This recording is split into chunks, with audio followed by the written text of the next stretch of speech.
আল্লাহ তাআলা বলেন, ইন্না আউওয়ালা বাইতিন উদিয়া লিন-নাসি লাল্লাযী বিবাক্কাতা মুবারাকান ওয়া হুদাল লিল আলামিন ফীহি আয়াতুম বাইয়িনাতুম মাকামু ইব্রাহিম ওয়া মান দাখালাহু কানা আমিনান ওয়ালিল্লাহি আলান নাসি হিজ্জুল বাইতি মান ইসতাতা ইলাইহি সাবিলা ওয়া মান কাফারা ফা ইন্নাল্লাহা গানিয়্যুন আনিল আলামিন। এই আয়াত দুইটা সূরা আল ইমরানের 96 এবং 97।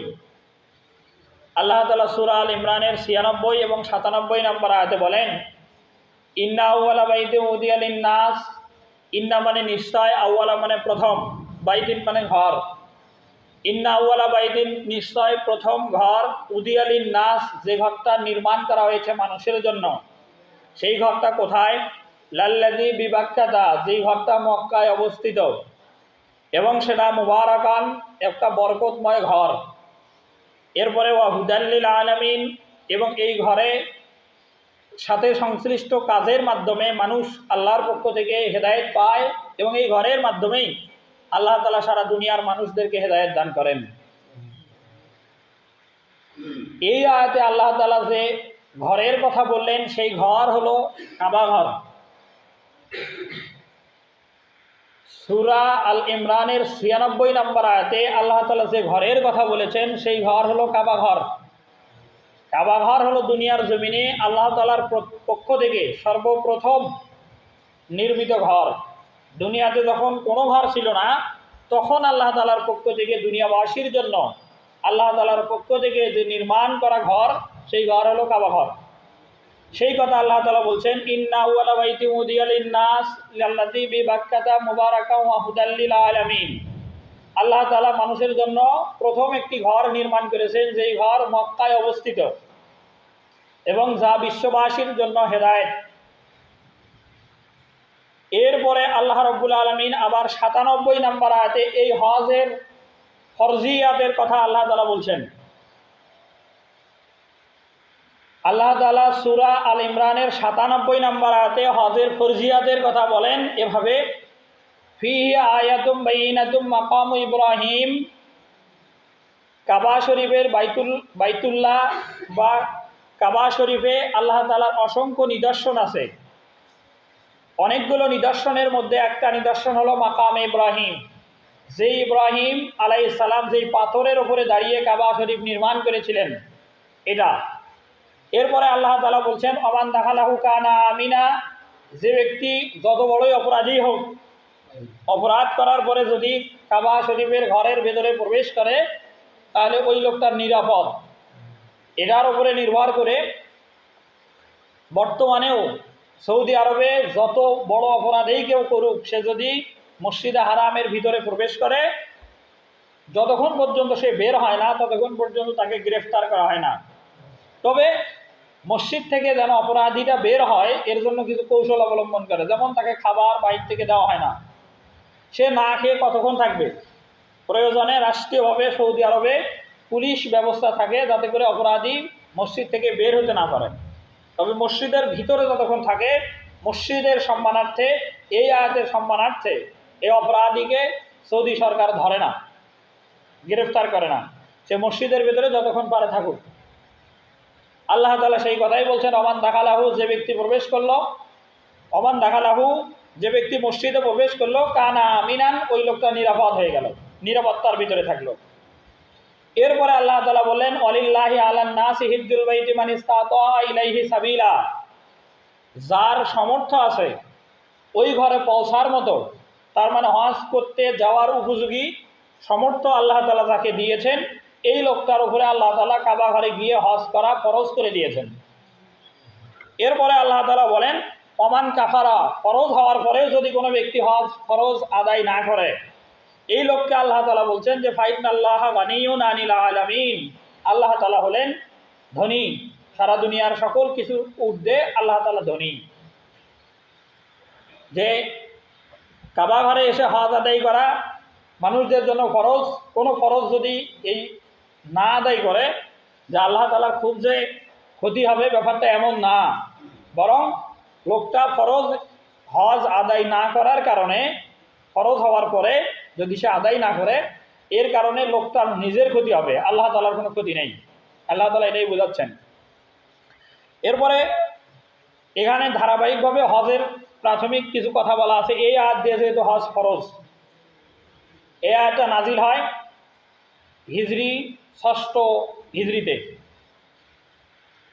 নবী করিম সাল্লাল্লাহু আলাইহি সাল্লাম যখন মক্কা থেকে মদিনায় হিজরত করেন, এই ঘটনাকে হিজরত বলে। আর যেদিন থেকে হিজরি সালের গণনা শুরু হয় এবং এই গণনা করে ৬ষ্ঠ বছরে আল্লাহ তাআলা তার হাবিব মুহাম্মদ রাসূলুল্লাহ সাল্লাল্লাহু আলাইহি সাল্লামের উপরে হজ ফরজ করেন। ওয়ালিল্লাহি আলান নাস হিজ্জুল বাইতি মান ইসতাতা ইলাইহি সাবিলা। আল্লাহ তাআলা তার বান্দার উপরে যারা সমর্থবান তাদের উপরে কাবা ঘরে হজ আদায় করা ফরজ করে দেন। এটা নাজিল হয় ৬ষ্ঠ হিজরিতে। এরপরে নবী করিম সাল্লাল্লাহু আলাইহি সাল্লাম সেই ফরজ হজ আদায় করেন ১০ম হিজরিতে। এর আগে ৯ম হিজরিতে রাসূল সাল্লাল্লাহু আলাইহি সাল্লাম হজ আদায় করার জন্য মদিনা থেকে মক্কার উদ্দেশ্যে সাহাবীদেরকে নিয়ে রওনা করেন। মক্কার কাফের কুরাইশ নেতারা রাসূল সাল্লাল্লাহু আলাইহি সাল্লামকে হজ আদায় করতে বাধা দেয় এবং তারা হুদাইবিয়া নামক স্থানে নবী করিম সাল্লাল্লাহু আলাইহি সাল্লামের সাথে একটা সন্ধি করে, যেটা ইসলামের ইতিহাসে হুদাইবিয়ার সন্ধি নামে পরিচিত। এরপরে এই হুদাইবিয়ার সন্ধি থেকে ফিরে গিয়ে রাসূল সাল্লাল্লাহু আলাইহি সাল্লাম আবার পরের বছর ১০ম বছরে ফরজ হজ আদায় করেন। রাসূল সাল্লাল্লাহু আলাইহি সাল্লাম ১০ম হিজরিতে ফরজ হজ আদায় করেন। এইবার হজের সম্পর্কে রাসূল সাল্লাল্লাহু আলাইহি সাল্লাম একটা হাদিস বর্ণনা করেন। আন আবি হুরায়রা রাদিয়াল্লাহু তাআলা আনহু قال, হযরত আবু হুরায়রা রাদিয়াল্লাহু তাআলা আনহু বলেন, খাতাবানা রাসূলুল্লাহ সাল্লাল্লাহু আলাইহি সাল্লাম, রাসূল সাল্লাল্লাহু আলাইহি সাল্লাম আমাদের উদ্দেশ্যে একটা বক্তব্য দেন। সেই বক্তব্যটা কি? রাসূল সাল্লাল্লাহু আলাইহি সাল্লাম বলেন, ইয়া আইয়ুহান নাস, হে মানুষেরা, ইন্নাল্লাহা কাতাবা আলাইকুমুল হাজ্জা, নিশ্চয় আল্লাহ তাআলা তোমাদের উপরে হজ ফরজ করেছেন, যারা সমর্থবান তাদের উপরে। ফাহাজ্জু, অতএব তোমরা ফরজ হজ আদায় করো। রাসূল সাল্লাল্লাহু আলাইহি সাল্লাম বলতেছেন, ইন্নাল্লাহা কাতাবা আলাইকুমুল হাজ্জা ফাহাজ্জু, হে মানুষেরা, তোমাদের উপরে আল্লাহ তাআলা হজ ফরজ করেছেন, তোমরা হজ আদায় করো। ফাকালা রাজুলুন, রাসূল সাল্লাল্লাহু আলাইহি সাল্লামের এই ঘোষণা শুনে একজন ব্যক্তি রাসূলের সামনে দাঁড়ালেন এবং রাসূলকে জিজ্ঞাসা করে বসলেন, আকুল্লা আমিন ইয়া রাসূলুল্লাহ, হে আল্লাহর রাসূল, হজ আমাদের উপরে কি প্রতি বছর আদায় করা ফরজ? রাসূল সাল্লাল্লাহু আলাইহি সাল্লাম ফাসাকাতা, চুপ করে থাকলেন, তাকে উত্তর দিলেন না যে প্রতি বছর আমাদের উপরে হজ ফরজ কিনা। যখন রাসূল সাল্লাল্লাহু আলাইহি সাল্লাম চুপ করে থাকলেন, প্রশ্নকারী সাহাবী পরপর হাত্তা ক্বালাহা সালাসান, মানে পরপর ৩ বার জিজ্ঞাসা করেন যে আকুল্লা আমিন, যে প্রত্যেক বছরেই আমাদের উপরে হজ ফরজ কিনা। এই প্রশ্ন যখন ৩ বার করলেন, রাসূল সাল্লাল্লাহু আলাইহি সাল্লাম পরপর ২ বার চুপ থাকলেন। তৃতীয়বারও যখন প্রশ্নকারী প্রশ্ন করলেন, রাসূল সাল্লাল্লাহু আলাইহি সাল্লাম বলেন, লাউ কুনতু নাআম, রাসূল সাল্লাল্লাহু আলাইহি সাল্লাম বলেন, লাউ কুলতু নাআম, আমি যদি বলতাম হ্যাঁ প্রতি বছর হজ ফরজ, লা ওয়াজাবাত, তাহলে হজ প্রত্যেক বছরেই আদায় করা মানুষের জন্য আবশ্যক হয়ে যেত। কিন্তু ওয়ালা মাস্তাতাদুম, কিন্তু মানুষেরা সেই ফরজ হজ প্রতি বছর আদায় করতে পারতো না। এই কারণে রাসূল সাল্লাল্লাহু আলাইহি সাল্লাম চুপ থেকেছেন। এই হাদিস দ্বারা বোঝা যায় যে সমর্থবানদের উপরে জীবনে একবার ফরজ হজ আদায় করা ফরজ বা আবশ্যক, বারবার নয়। কেননা বারবার যদি ফরজ আদায় করতো, রাসূল সাল্লাল্লাহু আলাইহি সাল্লাম যদি বলতো হ্যাঁ, তাহলে মানুষেরা এই ফরজ হজ আদায় করতে সক্ষম হতো না। এ কারণে রাসূল সাল্লাল্লাহু আলাইহি সাল্লাম একবার হজের কথাই বলেছেন। আমাদের জানতে হবে হজ কাকে বলে। মান আল হাজ্জু লুগাতান, হজের শাব্দিক অর্থ হলো আল কাসদু আল ইরাদাত, ইচ্ছা করা বা সংকল্প করা, কাবা ঘরের উদ্দেশ্যে কাবা ঘর জিয়ারত করার সংকল্প করা, এটা হলো হজের শাব্দিক অর্থ। আর পারিভাষিক শব্দ যে হজ কাকে বলে, হজের সংজ্ঞায় 3টা কথা জড়িত। 1 নাম্বার বছরের নির্দিষ্ট সময়, 2 নাম্বার নির্দিষ্ট স্থান, 3 নাম্বার নির্দিষ্ট কিছু কাজ।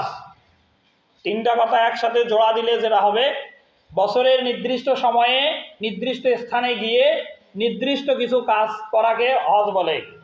নির্দিষ্ট সময় বলতে হজের নির্দিষ্ট কিছু সময় আছে, মাস আছে, যেটা সারা বছর চাইলেই আপনি করতে পারবেন না। আল্লাহ তাআলা সূরা বাকারার 197 নম্বর আয়াতে বলছেন সেই সময়ের কথা, আল হাজ্জু আশহুরু মালুমাত, হজের জন্য নির্দিষ্ট কিছু সময় আছে, মাস আছে। সেই হজের মাস হলো তিনটা, শাওয়াল, জিলকদ, জিলহজ। এই তিনটা হলো আশহুরুল হজ। এই 3 মাসে মধ্যেই হজের কাজগুলো করবে। এই সময় মানুষ হজ করবে। আর হজ করবে কোথায়? হজ করবে কাবা ঘরে, বছরের নির্দিষ্ট সময় নির্দিষ্ট স্থানে গিয়ে। নির্দিষ্ট স্থানে গিয়ে বলতে কাবা শরীফে গিয়ে। এই স্থানের কথা আল্লাহ তাআলা সূরা ইব্রাহিমে ইব্রাহিম আলাইহিস সালামের মাধ্যমে ঘোষণা দিয়েছেন যে হজ কোথায় করবে মানুষ গিয়ে। আল্লাহ তাআলা বলেন যে ওয়াজিন ফিন নাসি বিল হাজ্জি। ইব্রাহিম আলাইহিস সালাম যখন কাবা ঘর নির্মাণ করা শেষ করলেন, তখন আল্লাহ তাআলার কাছে বললেন যে আল্লাহ আমি এখন কি করব। আল্লাহ তাআলা তখন ইব্রাহিম আলাইহিস সালামকে বলেন যে ওয়াজিন, হে নবী আপনি মানুষকে ঘোষণা দেন। আজিন মানে আযান দেয়া, মানে ঘোষণা দেন এই কাবা ঘর নির্মাণ হয়ে গেল, এখন আপনি ঘোষণা দেন। কি ঘোষণা দিবেন? ফিন নাসি, মানুষদের কাছে, বিল হজ্জি, হজের ব্যাপারে। ইয়াতুকা রিজালান, ইয়াতুকা মানে তারা আসবে আপনার এই ঘরের কাছে। কাবা ঘর যেটা আপনি বানালেন, এই ঘরের কাছে মানুষেরা আসবে। কেন? হজ আদায় করার জন্য। ইয়াতুকা রিজালান, মানুষেরা আসবে বিল হজ্জি, হজ আদায় করার জন্য। আসবে কিভাবে? ওয়ালা কুল্লি দামিরিন, বাহনের পিঠে চড়ে। এটা যেই সময় ইব্রাহিম আলাইহিস সালামকে আল্লাহ তাআলা আদেশ করেন, সেই সময় বাহন ছিল দুইটা, একটা হলো ঘোড়া আর একটা হলো উট। এই দুটাও যাদের ছিল না, তারা পায়ে হেঁটে হজ আদায় করার জন্য কাবা শরীফে আসতো। এটা ইয়াতিনা, তারা এই কাবা ঘরে আসবে মিনকুল্লি ফাজ্জিন আমিক। মিনকুল্লি ফাজ্জিন আমিক বলতে দূর দূরান্ত থেকে। আমরা হজের নিয়ে যে 3টা কথা, প্রথম কথা বছরের নির্দিষ্ট সময়, সেটা তো আমরা জানি। এই যে জিলহজ মাসের 10 তারিখ, 9 তারিখ, 8 তারিখ সহ এই যে সময়গুলো, এই সময়গুলোতে তারা কাবা ঘরের কাছে থাকবে, এটা নির্দিষ্ট সময়। আর নির্দিষ্ট স্থান বলতে কাবা ঘর। আর নির্দিষ্ট কাজ বলতে যেমন তাওয়াফ করা, হজের 3 ফরজের 1 ফরজ তাওয়াফে জিয়ারত করা। আল্লাহ তাআলা বলেন ওয়ালিয়াত তাওয়াফু বিল বাইতিল আতিক, যে তোমরা পুরাতন ঘর বলতে যে ঘরটা দুনিয়ার সবার আগে তৈরি, এই ঘরটাই তো পুরাতন।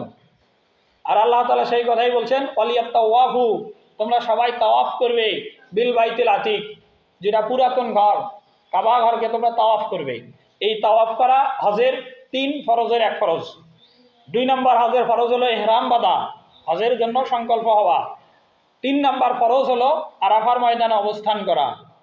এই কাজগুলো, আরাফার ময়দানে অবস্থান করা 9 তারিখে, কাবা শরীফ যাওয়ার পরে কাবা শরীফকে ঘিরে চতুর্দিকে তাওয়াফ করা, এটা ফরজ।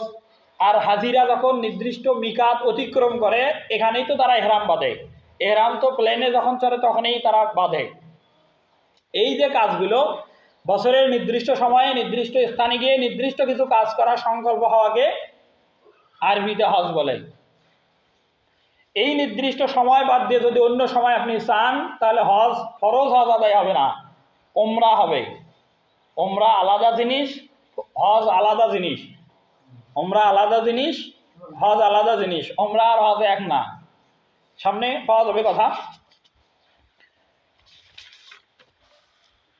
এরপরে 2 নম্বর যে হাদিস, রাসূল সাল্লাল্লাহু আলাইহি সাল্লাম সেই হাদিসে বলেন ওয়ান ইবনে আব্বাস রাদিয়াল্লাহু আনহুমা কল, হযরত রাসূল সাল্লাল্লাহু আলাইহি সাল্লামের চাচা ইবনে আব্বাস রাদিয়াল্লাহু তাআলা আনহু বলেন, ক্বালা রাসূলুল্লাহ সাল্লাল্লাহু আলাইহি সাল্লাম, রাসূল সাল্লাল্লাহু আলাইহি সাল্লাম বলছেন, মান আরাদাল হাজ্জা ফাল ইয়াতাআজ্জাল। মান মানে যিনি, আরাদা মানে ইচ্ছা করে, হাজ্জা মানে হজ করার, ফাল ইয়াতাআজ্জাল সে যেন তাড়াতাড়ি হজটা করে। রাসূল সাল্লাল্লাহু আলাইহি সাল্লাম বললেন, মান আরাদাল হাজ্জা ফাল ইয়াতাআজ্জাল, যে ব্যক্তি হজ করার ইচ্ছা করবে সে যেন তাড়াতাড়ি হজ করে। কেন? পরের অংশ, ফাইন্নাহু কাদ ইয়ামরাদুল মারিদ, সেই লোকটা জানে না যে সামনে সে অসুস্থ হবে কিনা। এরপরে 2 নম্বর অতাদিল্লুদ্দাল্লাহ, তার যে বাহন বা তার যে পাথেয়, এটা তার ঠিক থাকবে কিনা।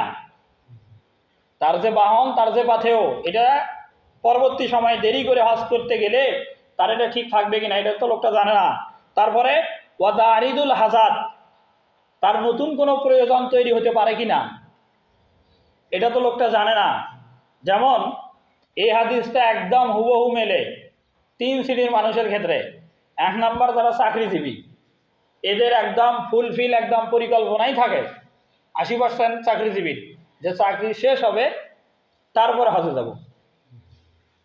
ব্যাপারটা এরকম। আপনাকে জানতে হবে যেই লোকটা সমর্থবান এই লোকটার উপরে হজ ফরজ। যে লোকটা চাকরিজীবী, দেখা গেছে সে যদি একটা মোটা পরিমাণ অর্থ উপার্জন 10 বছর চাকরি থাকাতেই যদি হয়ে যায়, তখনই তার উপরে হজ ফরজ। এখন 10 বছর পরে সে কি অসুস্থ হবে এই আশায় তো থাকা যাবে না।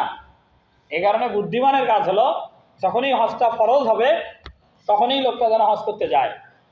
অনেকে 2 নম্বর যারা এই হাদিসের মুখাতেব, তারা হলো যাদের মেয়ে সন্তান বাড়িতে আছে, তারা মনে করে সকল ছেলে মেয়েদেরকে বিয়ে শাদী দিয়ে তারপরে হজে যাব। তারপরে তো আপনার অসুস্থতা আসতে পারে, আপনার অন্য প্রয়োজন তৈরি হতে পারে।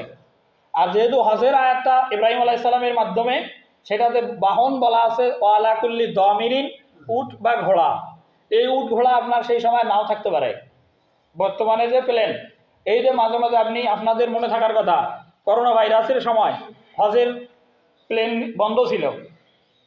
হজের প্লেন বন্ধ ছিল এমন যে আমার উপরে আজকেই হজ ফরজ, যাওয়ার মতো টাকা আছে, পরিবার সব কিছু আমার ঠিক আছে, অনুকূলে আছে, আমি নিজেও সুস্থ সবল আছি, কিন্তু দেখা গেল আমি চিন্তা করতেছি যে আজকে 26 সাল, আমি 30 সালে হজে যাব, কিন্তু 30 সালে কোনো কারণে এই যাওয়ার যে বাহন, বৈদেশিক যে চুক্তি আছে প্লেন চলার, এক দেশের উপর দিয়ে যাওয়ার, এই চুক্তি কোনো কারণে ভঙ্গ হয়ে গেল, তারা প্লেন যাওয়া বন্ধ করে দিল, তখন তো আর আমি এই প্রতিবন্ধকতার কারণে হজ আদায় করতে পারবো না। এরপরে 3 নম্বর যে অজুহাত, যে ওয়াদা আরিদুল হাজাত, নতুন কোনো প্রয়োজন হতে পারে, যে 30 সাল 40 সাল চাকরি শেষ করার পরে ছেলে মেয়েদেরকে বিয়ে দেওয়ার পরে দেখা গেল এমন একটা পরিস্থিতি হয়ে গেল, তখন আমার কাছে মনে হচ্ছে যে তার পরিবারের অন্যকে কারো এমন প্রয়োজন যে আমার হজের জন্য যে টাকাটা আমার সঞ্চিত, এই টাকাটাই ওই প্রয়োজনে বেশি ব্যবহার করার জন্য সবাই প্রেসার দেবে, এরকম আর কি। এই কারণে রাসূল সাল্লাল্লাহু আলাইহি সাল্লাম বলেন যে মান আরাদাল হজ্জা, যে ব্যক্তি হজ করার সংকল্প করবে, ফালিয়াতা আজ্জাল, সে যেন তাড়াতাড়ি হজ করে, ফাইন্নাহু কাদি আমরাদুল মারিদ, ওই লোকটা তো জানে না সে সামনে অসুস্থ হবে কিনা, ওয়াতা দিল্লুদ্দাল্লাহ, পথ তার নিরাপদ থাকবে কিনা, ওয়াতা আরিদুল হাজাত, এবং তার কোনো প্রয়োজন সৃষ্টি হবে কিনা। এগুলো হতেই পারে, এগুলো ভবিষ্যতের কথা। এগুলো যদি ভবিষ্যতে তৈরি হয়, আর তখন ওই লোকটার দেখা গেল যে আগে ফরজ ছিল তার উপরে, এই ফরজটা তার উপরে ফরজ থেকেই গেল, কাজা হয়ে গেল।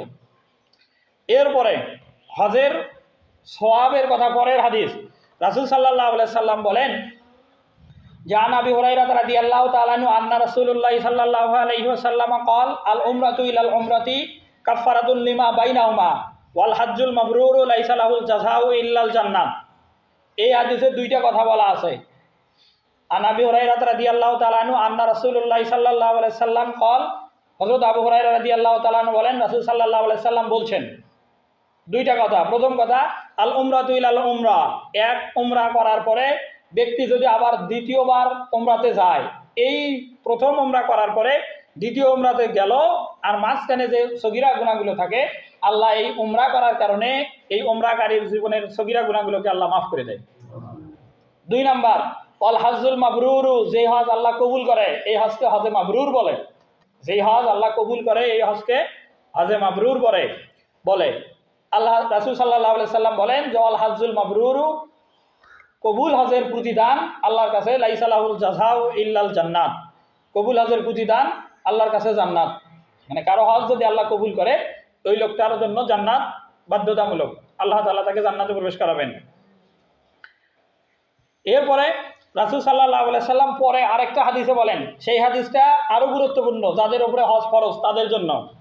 এই হাদিসের বর্ণনাকারী হযরত আবু সাঈদ খুদরি রাদিয়াল্লাহু তাআলা আনহু, তিনি বলেন যে ওয়ান আবি সাঈদিল খুদরি রাদিয়াল্লাহু তাআলা আনহু আন্নান নবী সাল্লাল্লাহু আলাইহি সাল্লাম ইয়াকুলুল্লাহু আযজা ওয়া জাল্লা।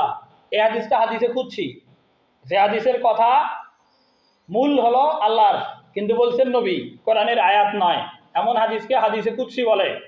রাসূল সাল্লাল্লাহু আলাইহি সাল্লাম বলেন ইন্না আবদান সাহাতা লাহু জিসমাহু, ইন্না আবদান মানে নিশ্চয় বান্দার, সাহাতা মানে সুস্থ থাকে, লাহু মানে ওই বান্দাটার, জিসমাহু মানে শরীর, যখন কোনো বান্দার শরীর সুস্থ থাকে, এবং ওয়াসাতু আলাইহি ফিল মাঈশা, ওয়াসাআতু মানে হলো প্রশস্ত করে দেওয়া, লাহু মানে ওই বান্দার জন্য, ফিল মাঈশাত মানে জীবন যাপনের, তার মানে অর্থ সম্পদ।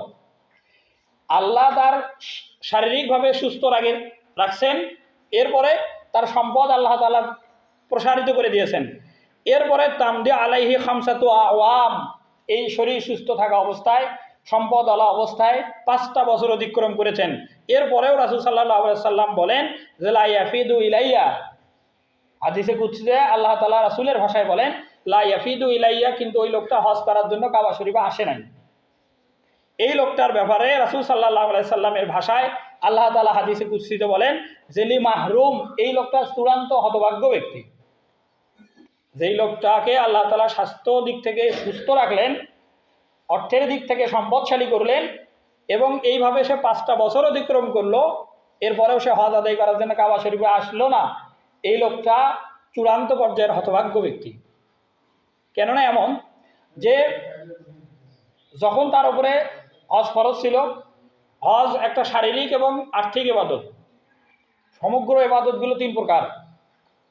এবাদতে মালি 1 নাম্বার, এটা হলো আর্থিক ইবাদত, দান সদকা করা, এটা আর্থিক ইবাদত। তারপরে যাকাত দেওয়া আর্থিক ইবাদত, এই যে ফিতরা দেওয়া, এটা আর্থিক ইবাদত। গরিব দুঃখীকে সাহায্য সহযোগিতা করা, এগুলো আর্থিক ইবাদত। 2 নাম্বার ইবাদতের প্রকার হলো শারীরিক ইবাদত, ইবাদতে বাদানি। এটার উদাহরণ হলো রোজা থাকা। রোজা থাকা শারীরিক ইবাদত, এই ইবাদত করতে রোজা মানে শরীরের সুস্থতার দরকার। 3 নাম্বার হলো ইবাদতে মালি ও বাদানি, যে ইবাদত করতে শরীরও লাগে অর্থও লাগে, সেই ইবাদত হলো হজ। এ কারণেই রাসূল সাল্লাল্লাহু আলাইহি সাল্লাম এই হাদিসে 3টা কথা বলছেন। 1 নাম্বার শরীর আল্লাহ তাআলা সুস্থ রেখেছেন, অর্থের দিক থেকে আল্লাহ তাআলা তাকে সম্পদশালী করেছেন, এরপরে আবার নির্দিষ্ট সময় 5 বছরের কথা উল্লেখ করেছেন যে এতটুকু আল্লাহ তাআলা তাকে অবকাশও দিয়েছেন যে এর মধ্যে যেন লোকটা হজ আদায় করে। এরপরেও যে লোকটা হজ আদায় করে না, রাসূল সাল্লাল্লাহু আলাইহি সাল্লাম বলেন যে লি মাহরুমিন, ওই লোকটা যেন হতভাগ্য ব্যক্তি। এরপরে আমাদের আরও একটা কথা জানা জরুরি, সেটা হলো হাদিস কাকে বলে। হাদিস কাকে বলে?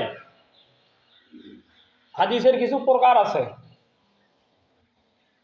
হাদিস অনেকগুলো প্রকার আছে। মুস্তালাহুল হাদিস নামে একটা বই পড়ানো হয় ফাজিল ক্লাসে 1ম বর্ষে। এখানে হাদিসের প্রায় 100-র মতো প্রকার আছে। আর 100 প্রকার মতো হাদিস থাকলেও আমাদের কাছে পরিচিত হলো 3টা হাদিস, মানে প্রকার। 1 নাম্বার, এই হাদিসটা সহি, এই হাদিসটা সহি হাদিস। আমরা জানি আর না জানি সহি হাদিস কাকে বলে, তার কিছু বৈশিষ্ট্য থাকা আছে। এগুলো আমরা জানি আর না জানি টঙ্গে, দোকানে, বাড়িতে, মসজিদে, মাদ্রাসায়, রাস্তাঘাটে তর্কের সময় আমরা বলে বসি যে এই হাদিসটা সহি হাদিস, অথচ সহি হাদিসের আলাদা একটা সংজ্ঞা আছে, সহি হাদিসের কিছু বৈশিষ্ট্য আছে।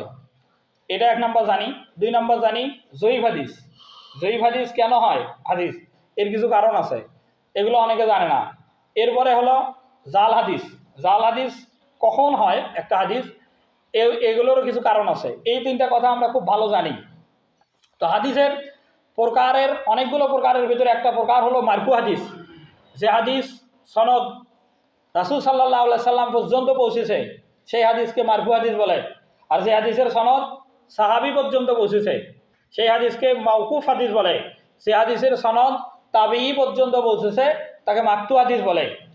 এই মাওকুফ হাদিস যেটা সাহাবীদের পর্যন্ত পৌঁছেছে, এই হাদিসগুলোকে মাওকুফ হাদিস বলে। এ কারণে হাদিসের সংজ্ঞা 2টা। প্রথম হলো রাসূল সাল্লাল্লাহু আলাইহি সাল্লামের কথা কাজ মনোসম্মতিকে হাদিস বলে। দ্বিতীয় সংজ্ঞা হলো সাহাবীদের কথা কাজ মনোসম্মতিকেও হাদিস বলে। আর আমরা এই মুহূর্তে যে কথাটা বলতে চাচ্ছি যে হাদিসটা, এটা সাহাবীদের কথা। সেই সাহাবী হলো ওমর ইবনুল খাত্তাব রাদিয়াল্লাহু তাআলা আনহু। তিনি বলেন জুয়ান ওমর ইবনে খাত্তাব রাদিয়াল্লাহু আনহু قال, হযরত ওমর ইবনে খাত্তাব রাদিয়াল্লাহু তাআলা আনহু বলেন যে মান আতাকাল হাজ্জা, যে ব্যক্তির উপরে হজ ফরজ কিন্তু ফালাম ইয়াহুজ্জু, ওই লোকটা হজ ফরজ হওয়ার পরে হজ আদায় করলো না, ফা সাওয়াউন আলাইহি মাতা, ওই লোকটা যেন মারা যায় ইহুদিয়ান আও নাসারানিয়ান, ইহুদি হয়া আর নাসারা হয়া, আর মুসলমান থাকার পরেও হজ আদায় করলো না, ইহুদি নাসারা আর মুসলমান থেকেও ফরজ হজ না আদায় করে মারা যাওয়া লোকটা সবাই সমান। তাহলে বোঝেন রাসূল সাল্লাল্লাহু আলাইহি সাল্লামের একদম খুব কাছের সাহাবী, মুসলিম জাহানের 2য় খলিফা, আশারায়ে মুবাশশারার 10 জনের একজন, এবং যার শানে অনেকগুলো আয়াত নাজিল হওয়া আছে, এই লোকটা বললেন যে ফাসাওয়াউন আলাইহি মাতা ইয়াহুদিয়ান আও নাসারানিয়ান, যে লোকটা ফরজ হওয়ার পরেও হজ আদায় করলো না, ওই লোকটা ইহুদি বা নাসারা, যে হয় মরুক, তার জন্য সবই সমান, এরকম আর কি। যে লোকটা হজ আদায় করে, উমরা আদায় করে, এই লোকটা আল্লাহ তাআলার মেহমান। যেই লোকটা হজ আদায় করে এবং উমরা আদায় করে, এই লোকটা আল্লাহর মেহমান। রাসূল সাল্লাল্লাহু আলাইহি সাল্লাম বলেন, আফদুল্লাহি সালাসাতুন, আল্লাহর মেহমান হলো তিনজন। এক নম্বর আল গাজী ফি সাবিলিল্লাহ, যারা আল্লাহর রাস্তায় জিহাদ করে, মুজাহিদ, এরা হলো আল্লাহর মেহমান। যখন যুদ্ধের ময়দানে যায় তারা যেন আল্লাহর বাড়িতেই যায়, এরকম।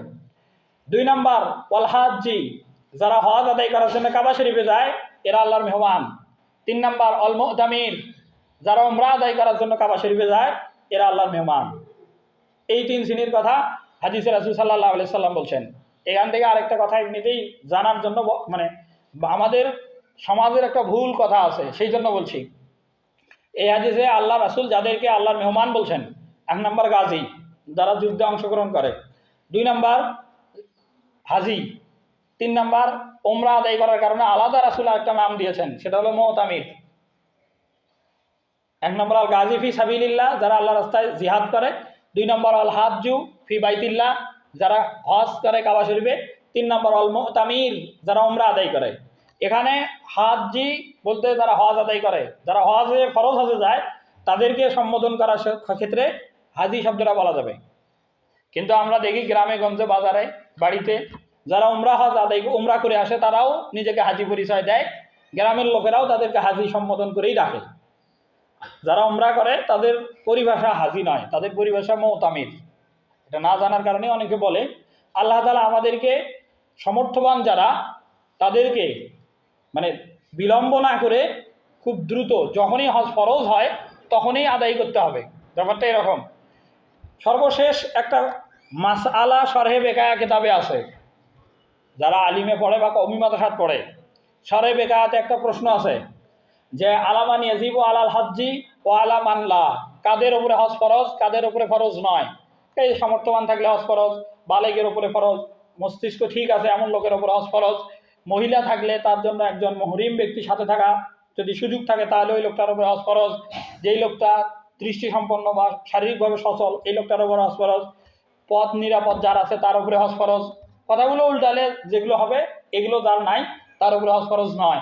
এর পরের অংশ, ইয়াজিবুল হাজ্জু আলাল ফাউরি আম আলাত তারাখি, যে হজ কি তাৎক্ষণিক ফরজ না বিলম্বে ফরজ। মানে হজ আমার উপরে ফরজ হলো, আমি কি সেই বছরেই যাব না 2, 4, 5, 10 বছর পরে যাওয়ার সুযোগ আছে। এখানে কিছু কথা বলা আছে, যেমন হজ একটা নামাজের মতো ইসলামের রকন। আবার বলছি, হজ নামাজের মতো ইসলামের একটা রকন। সকল হাদিসের কিতাবে যে হাদিসটা আসছে, ওয়ান ইবনে উমর রাদিয়াল্লাহু তাআলা আনহু আন্না রাসূলুল্লাহ সাল্লাল্লাহু আলাইহি ওয়াসাল্লাম বুনিয়াল ইসলামু আলা খামসিন শাহাদাতি আল্লাহ ইলাহা ইল্লাল্লাহ ওয়া আন্না মুহাম্মাদুর রাসূলুল্লাহ ওয়া ইকামিস সালাতি ওয়া ইতাইজ যাকাত ওয়া তাসুমু রমাদান ওয়াল হাজ্জু মান ইসতাতাআ ওয়াল হাজ্জু ফিল বাইতি মান ইসতাতা ইলাইহি সাবিলা। ইসলামের ভিত্তি হলো 5টা। 1 নম্বর ঈমান, 2 নম্বরে নামাজ, 3 নম্বরে যাকাত, 4 নম্বরে রোজা, 5 নম্বরে যারা সমর্থবান তাদের উপর হজ করা। এই 5 ভিত্তির মধ্যে নামাজ যেমন একটা এখানে উল্লেখ করেছেন রাসূল, হজও উল্লেখ করেছেন। হজ নামাজের মতোই। নামাজ যেমন আউয়াল ওয়াক্তে পড়া যায়, উপযুক্ত সময়ে পড়া যায় এবং শেষ ওয়াক্তেও পড়া যায়, ঠিক হজ এমনই ফরজ হওয়ার সাথেই করা যাবে, একটু সময় নিয়েও করা যাবে, লাস্টেও করা যাবে। এটা এই ভিত্তিতে কথা। তবে কোনো ইমাম বা কোনো মতেই যেন হজ অনাদায় না হয় সেদিকে সতর্ক থাকতে হবে। এখানে সবথেকে গুরুত্বপূর্ণ বক্তব্য দিয়েছেন ইমাম মালিক। ইমাম মালিক রহমতুল্লাহ আলাইহি বলেন যে হজ যখন ফরজ হবে তখনই করতে হবে। কেননা এই যে আগে আমরা যে হাদিসগুলো বলছি যে ফাইন্নাহু কাদি আমরাদুল মারিদ, সে জানে না সামনে সে অসুস্থ হবে কিনা, সে জানে না ওয়াতা দিল্লুদ্দাল্লাহ, তার পথ নিরাপদ থাকবে কিনা, ওয়া তারিদুল হাজাত, এবং সে জানে না সামনে তার নতুন কোনো প্রয়োজন সৃষ্টি হবে কিনা। এগুলো যেহেতু তার জানা নাই, এই কারণে ভবিষ্যতের উপরে নির্ভর করে না থেকে যখনই হজ ফরজ হবে তখনই আদায় করা। যদি পরবর্তীতে মানে, আর সর্বোপরি ইমাম মালিক আরেকটা কথা বলছেন, এই লোকটা তো জানেও না সে আগামী বছর পর্যন্ত সে বাঁচবে কিনা, সে কিভাবে আগামী বছর বা আরও 10 বছর পরে হজ করার জন্য সংকল্প করে থাকবে। এ কারণে যখনই হজ ফরজ হবে এই লোকটা যেন হজ আদায় করে। আল্লাহ তাআলা আমাদেরকে এই হজের মতো একটা ফরজ ইবাদত যারা সমর্থবান তাদেরকে যথা সময়ে মানে গুরুত্ব সহকারে আদায় করার তৌফিক আল্লাহ তাআলা আমাদেরকে দান করুক সকলে আমিন। যারা পড়ে আসলাম তারা সুন্নাত